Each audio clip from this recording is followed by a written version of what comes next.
Mercredi, toute la France célébrait le 68e anniversaire de la victoire des armées alliées sur l'Allemagne nazie. À Romba, 2 manifestations étaient organisées à cette occasion.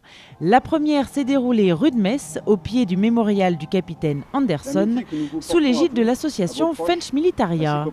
Christophe Kiffer, vice-président de l'association, les représentants de l'UNC et du Souvenir français, ainsi que Lionel Fournier, maire de la ville, ont déposé des gerbes de fleurs en hommage aux victimes de la Seconde Guerre mondiale, accompagnés par Charlotte Barletta, l'américaine venue passer un an à Romba, dans le cadre des échanges avec l'association Weston Romba.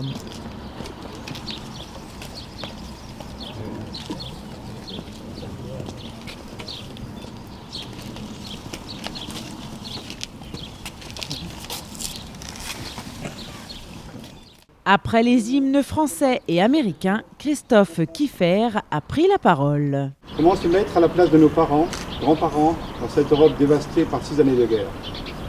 Comment imaginer la grande délivrance ressentie par chacun d'entre eux, la joie de ceux qui se retrouvent, et aussi la peine de beaucoup d'autres qui ne reverront plus jamais ni leurs enfants, ni leurs maris, ni leurs frères, ni leurs femmes. Ils n'ont rien oublié, les Français d'alors, qui dans leurs yeux ont vu ces journées grandioses et terribles de ces mois d'été de 1944, où le pays retrouva sa liberté, sa force et sa foi en l'avenir. La guerre sur notre continent, c'était il y a longtemps, et ceux qui l'ont faite sont de moins en moins nombreux.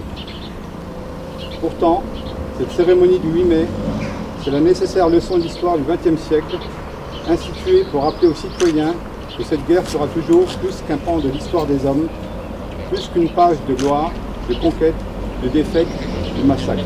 Monsieur Fournier a ensuite évoqué le rôle de la résistance et celui des Alliés. Le temps passe, et si nous sommes là aujourd'hui, et si nous avons toujours au fronton de nos mairies liberté, égalité et fraternité, c'est parce que des Alliés, les Américains en première ligne avec les Britanniques, ont fait un acte d'immense courage. Ils sont venus à notre secours alors que nous étions occupés par les nazis.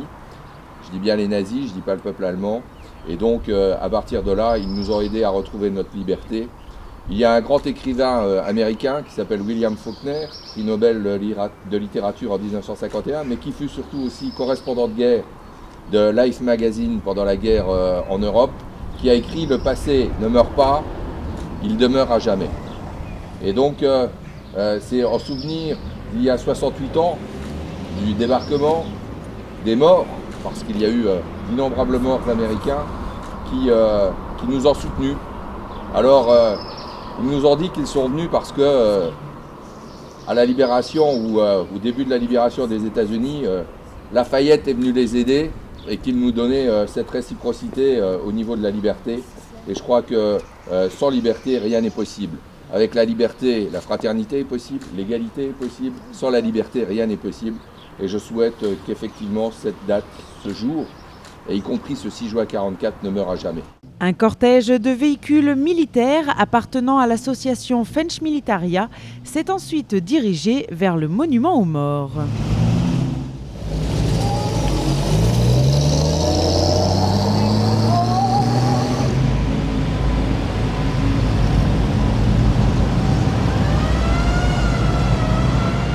Au monument aux morts, Forces vives, associations patriotiques, pompiers et élus étaient réunis pour célébrer l'armistice du 8 mai 1945.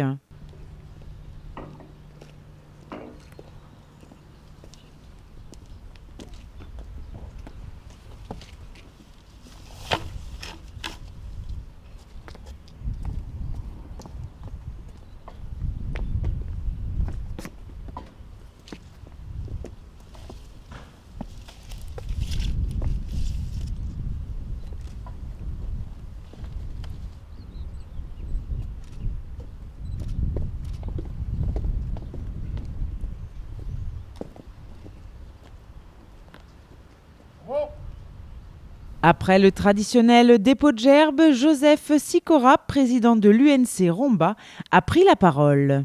Le 8 mai est une fête de la victoire qui met un terme à la barbarie nazie après 5 années de guerre. Le 8 mai est aussi un jour du souvenir, de recueillement, afin d'honorer des milliers de civils, de soldats, de résistants, de déportés morts pour la France. Le 8 mai est enfin un jour d'espérance en un avenir de paix qui, contrairement à ce que beaucoup pensent, n'est pas une impossibilité définitive. Ce serait à désespérer de l'humanité, bien que les conditions pour la réaliser soient exigeantes. Lionel Fournier a ensuite clôturé la manifestation avec la lecture du message de Kader Arif, ministre délégué auprès du ministre de la Défense, chargé des anciens combattants. Nous célébrons aujourd'hui le 68e anniversaire de la victoire des Alliés, le 8 mai 1945 sur l'Allemagne nazie. Ainsi s'achevait une tragédie qui, pour la France, avait commencé 5 ans plus tôt par la défaite de son armée, se poursuivant par une avilissante occupation, dont les conséquences sont désormais bien connues de tous. Collaboration, humiliation, déportation, extermination. Pourtant, dès juin 1940, certains refusèrent l'inacceptable. Auprès du général de Gaulle à Londres, formant les forces françaises libres, ou au sein de la résistance intérieure, ces idéalistes, ces patriotes, allaient entraîner à leur suite ces femmes et ces hommes, ces soutiers de la gloire, comme les appellera Pierre Brossolette. Ces combattants, venus de tous horizons, s'associèrent progressivement en réseau pour mener des actions de diverses natures, communication clandestine, sabotage, aide aux fugitifs et notamment aux enfants juifs persécutés. L'unificateur de cette résistance, Jean Moulin, créa le Conseil national de la résistance dont il présida la première réunion le 27 mai 1943, il y aura 70 ans dans quelques jours. Parallèlement, la formation de maquis constitua un échelon supplémentaire dans la lutte contre l'ennemi, contribuant à la réussite des débarquements et à la libération du territoire national.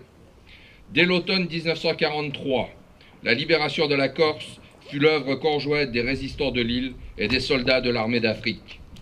De quelle abnégation ont-ils fait preuve, tous ces combattants de l'armée des ombres, célébrés en 1943 par Joseph Kessel, pour que la liberté triomphe enfin.